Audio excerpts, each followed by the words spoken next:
देख रहे हैं, मैं इमरान खान हूँ। इस वीलॉग में बड़ी खबरें हैं, बहुत इंपॉर्टेंट चीज़ें हैं, लेकिन मुझे एक पैटर्न के साथ चलना पड़ेगा। लेकिन थोड़ा सा आपको बताता हूँ, पाकिस्तान तहरीक इंसाफ का जलसा है पेशावर में और पूरे पाकिस्तान से लोग वहाँ जा रहे हैं। इस पर हम बाद में बात करेंगे, क्योंकि ये जलसा आज इमरान खान साहब की बड़े लंबे अरसे के बाद एक कॉल है और उस सिलसिले में एक जलसा है जो पाकिस्तान तहरीक इंसाफ का एक बड़ा इम्तिहान है।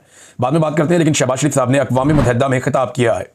तवक्को की जा रही थी कि वो खुलकर पाकिस्तान के मामलात और आलमी मामलात उनके ऊपर बातचीत करेंगे, लेकिन सबसे पहले हम देखते हैं कि बॉडी लैंग्वेज, शहबाज शरीफ साहब की जो बॉडी लैंग्वेज है वो मज़ाइका खेद, उसको अगर मैं कहूँगा तो गलत नहीं होगा।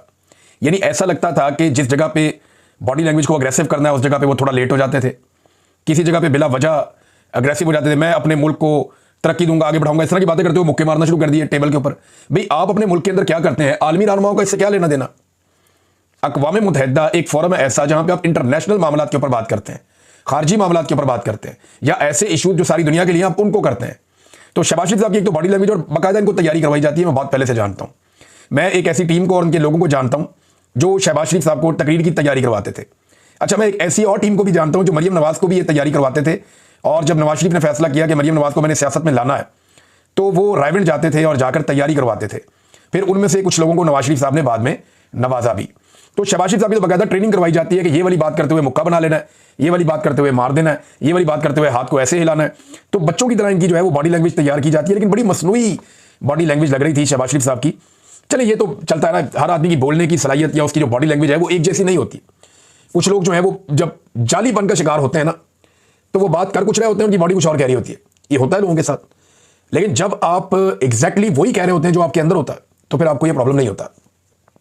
शहबाज शरीफ साहब को चले बॉडी लैंग्वेज को छोड़ देते हैं, ये पोर्शन उनका हमेशा से कमजोर है। आप आ जाए इस बात के ऊपर कि उन्होंने कहा क्या। जितनी पॉजिटिव चीजें हैं वो आपको पाकिस्तान के मीडिया में मिल जाएंगी। आप आज के अखबार उठा के पढ़ लें, आपको बड़ी तारीफें मिल जाएंगी, मैं वो नहीं करने वाला। जितनी पॉजिटिव चीजें हैं वो आपको टाउट्स मीडिया वाले जो है वो बता देंगे। शहबाज शरीफ का जो फैन क्लब है नवाज शरीफ का, वो आपको बता देगा। जो इनका अपना ग्रुप है PMLN का, सहाफियों का, दानिशवरों का, वो आपको बता देगा। पाकिस्तान का सारा यरगमाल मीडिया आपको वही बताएगा जो वो चाहेंगे। लेकिन मैं आपको वो बताता हूं जो चीजें मुझे लगा कि ये नहीं होनी चाहिए थी। नंबर 1, गैर जरूरी तौर पे आसिम मुनीर का और एयर चीफ का नाम लिया शहबाज शरीफ ने। ये सरबराह मुमलिकत ऐसा करते नहीं है।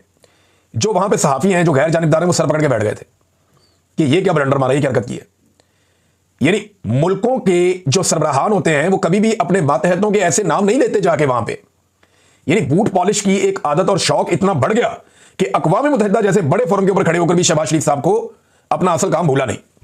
वहां पे भी पकड़ के चमकाना शुरू कर दिया उन्होंने कि जी आसिम मुनीर की भी गेम उठा दी और एयरफोर्स के चीफ की भी गेम उठा दी। हालांकि उन्होंने काम बड़ा कमाल किया, लेकिन यार ये फोरम कौन सा है, फॉर गॉड सेक, आपको होश है आप क्या कर रहे हैं। भाई जो सरबराह मुमलिकत होता है, यानी अगर अमेरिकन प्रेसिडेंट की बात करता तो कभी अपने किसी जर्नैल का नाम नहीं लेता, जो द ग्रेट अमेरिकन मिलिट्री कहता। आप कह सकते थे कि ग्रेट पाकिस्तानी आर्म फोर्सेस, कितना अच्छा लगता सुनने में, हमेशा चलता रहता। ये आसिम मुनीर रिटायर हो जाएगा, आपकी तकरीर जाया हो जाएगी। ये जो एयरफोर्स का चीफ है रिटायर हो जाएगा, आपकी तकरीर जाया हो जाएगी। नाम उस चीज का लिया जाता है जिसको कायम रहना हो। आप कह सकते थे, आप दूसरे मुल्क के वज़ीर-ए-आज़म का नाम ले सकते, सरबराहान की बात कर सकते हैं, या कुछ बहुत इंपॉर्टेंट आलमी सतह के इंसिडेंट वहां पे उनकी आप बात कर सकते हैं। ये आप नहीं कर सकते, ये फेयर नहीं है। यानी अगर आपको कहना था, आप कहते कि अजीम पाकिस्तानी कौम और अजीम पाकिस्तानी सिक्योरिटी फोर्सेस, ये है वर्ड जो कहने वाले थे। लेकिन क्योंकि शहबाज शरीफ साहब को आदत पड़ गई है हर तकरीर में, हर जगह पे उनकी तकरीर मुकम्मल ही नहीं होती जब तक कि वो फील्ड मार्शल साहब की गेम ना उठा दें। तो जनाब गेम उठाने के चक्कर में उन्होंने ये कर दिया। और वहां सहाफी, मुख्तलिफ सफारतकार, उनसे वो बातें कर रहे थे, सहाफी, वो कहते सारे सर पकड़ के बैठे हुए कि यार ये क्या लेवल है आपके वज़ीर-ए-आज़म का।